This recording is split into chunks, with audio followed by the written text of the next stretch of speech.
నమస్తే welcome to our voice నేను journalist నవత love jihadi ధోరణులను ఎండకడుతూ సంచలనం రేపిన బాలీవుడ్ చిత్రం ది కేరళ స్టోరీ దీన్ని దూరదర్శన్ పై కేరళలో వామపక్ష ప్రభుత్వం తీవ్ర ఆందోళన సృష్టించడం నేపథ్యంలో టెలికాస్ట్ కాలేదు. కేరళలోని ఒక క్యాథలిక్ డియోసిస్ ఇంటెన్సివ్ ట్రైనింగ్ ప్రోగ్రాంలో భాగంగా టీనేజర్ల కోసం ఈ చిత్రాన్ని ప్రదర్శించడం ఆసక్తి కలిగిస్తోంది. ప్రముఖ సైరో మలబార్ క్యాథలిక్ చర్చ్ ఆధ్వర్యంలోని ఇడుక్కి డియోసిస్ 10, 11, 12 తరగతుల్లో చదువుతున్న తమ విద్యార్థుల కోసం గత వారం సినిమాను ప్రదర్శించి సినిమా గురించి చర్చించి దాని గురించి సమీక్ష రాయమని కోరింది. అయితే ఈ సినిమా ప్రదర్శించడంపై వివాదం తలెత్తడంతో డియోసిస్ సోమవారం వివరణ ఇచ్చింది.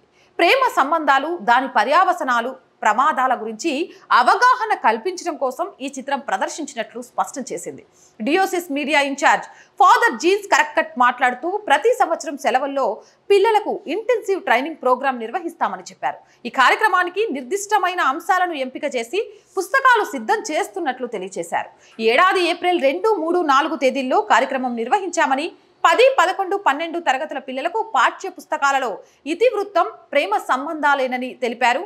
ప్రేమలో పడటం, వాటి పర్యావసనాల గురించి అవగాహన కల్పించడం తమ బోధనాంశ ముఖ్య లక్షణం అని చెప్పారు.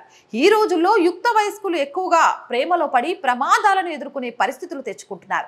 కాబట్టి మా పిల్లలకు అలాంటి ప్రమాదాల గురించి అవగాహన కల్పించాలని మేము ఉద్దేశించాము అని వివరించారు. ఈ ఆలోచనను మరింత ప్రభావితంగా పిల్లల్లోకి తీసుకెళ్లేందుకు ది కేరళ స్టోరీ అనే చిత్రాన్ని ప్రదర్శించామని తెలిపారు. ఇంటెన్సివ్ ట్రైనింగ్ ప్రోగ్రాంలో పాల్గొన్న చిన్నారులు కూడా తమ వాట్సాప్ గ్రూపుల్లో సినిమా గురించి చర్చించి సమీక్షలను సమకూర్చాలని కోరినట్లు తెలిపారు. చిత్రం చుట్టూ ఉన్న వివాదం గురించి ప్రశ్నించినప్పుడు తమకు దాని గురించి తెలియదని పేర్కొంటూ ఈ చిత్రాన్ని ప్లాట్ఫామ్ లో విడుదల చేశారని గుర్తు చేశారు. ఇటు ఒక చర్చ్ ఈ సినిమాను ప్రదర్శించడం పట్ల రాష్ట్ర బీజేపీ అధ్యక్షుడు కె సురేంద్రన్ హర్షం వ్యక్తం చేశారు. కేరళలో ఈ సినిమా పట్ల పెరుగుతున్న ఆదరణకు నిదర్శనమని చెప్పారు. కేరళలోని పంచాయతీలు, స్థానిక మున్సిపల్ సంస్థలతో సహా ప్రజలు హృదయపూర్వకంగా ఈ చిత్రాన్ని స్వాగతించారని స్పష్టం చేశారు. సుదీప్ తోసేన్ దర్శకత్వం వహించిన ఈ చిత్రం కేరళ నుంచి బలవంతంగా ఇస్లాం మతంలోకి మారడానికి ఒత్తిడిలు తెచ్చి ఉగ్రవాద సంస్థ ISISలో చేరే విధానం గురించి, యువతల గురించి ముఖ్యంగా ఈ సినిమాలో చర్చించారు. ఇస్లాం మతాన్ని స్వీకరించి ISIలో చేరేందుకు బ్రెయిన్ వాష్ చేసి సిరియాకు పంపిన కేరళకు చెందిన ఒక హిందూ మహిళ కథను వివరిస్తోంది. అయితే కేరళలో అధికార CPM, ప్రతిపక్ష కాంగ్రెస్లు ఈ సినిమా ప్రదర్శన పట్ల తీవ్ర నిరసన వ్యక్తం చేసినప్పటికీ దూరదర్శన్ మాత్రం గత వారం ది కేరళ స్టోరీని ప్రచారం చేసింది. అంతేకాదు ZEE5లో కూడా ది కేరళ స్టోరీస్ అన్ని లాంగ్వేజెస్లో అందుబాటులో ఉంది.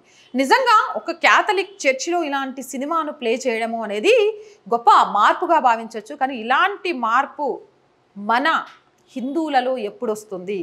మన పిల్లలలో ఇలాంటి సినిమాలు చూపించి అవగాహన తెప్పించి ప్రేమ పేరుతో మోసపోకుండా రక్షించడానికి ఎప్పుడు అడుగులు ముందుకు పడతాయి అనేది ఎదురు చూడాల్సి వస్తోంది. అలాంటి మార్పులు దేశవ్యాప్తంగా రావాలని, మత మార్పిడి యొక్క అసలు ఉద్దేశం ఏంటి అనేది ప్రజలకు తెలియడానికి ది కేరళ స్టోరీస్ లాంటి సినిమాలు చాలా ఉపయోగపడతాయి. ఇక్కడ మత మార్పిడి ఒక్కటే సమస్య కాదు. మనం పెరిగి మనం ఉంటున్న భారతదేశానికి వ్యతిరేకంగా దేశద్రోహులను తయారు చేయడమే వాళ్ళ అంతిమ లక్ష్యం అనేది ఖచ్చితంగా ఈరోజు యువతకు తెలియాల్సిన ప్రాధాన్యత ఎంతైనా ఉంది. ది కేరళ స్టోరీస్ ఇంకా ZEE5లో అందుబాటులో ఉంది. ఎవరైనా చూడకపోతే ఖచ్చితంగా మీ పిల్లలతో పాటు కూర్చొని చూడడమే కాదు, దాని గురించి మీ పిల్లల అభిప్రాయం ఏంటి అనేది కూడా చర్చించండి. అప్పుడు వాళ్ళ మనసులో ఏముంది అనే విషయం తెలియడమే కాదు, రాబోయే పెను ప్రమాదం నుంచి మీ పిల్లల్ని రక్షించుకోవడంలో కూడా మీరు మీ వంతు కృషి చేసిన వాళ్ళు అవుతారు. ఇలాంటి మోర్ వీడియోస్ కోసం మన ఛానల్ని వెంటనే సబ్స్క్రైబ్ చేయండి. వీడియో నచ్చిందా లైక్ చేయండి, షేర్ చేయండి.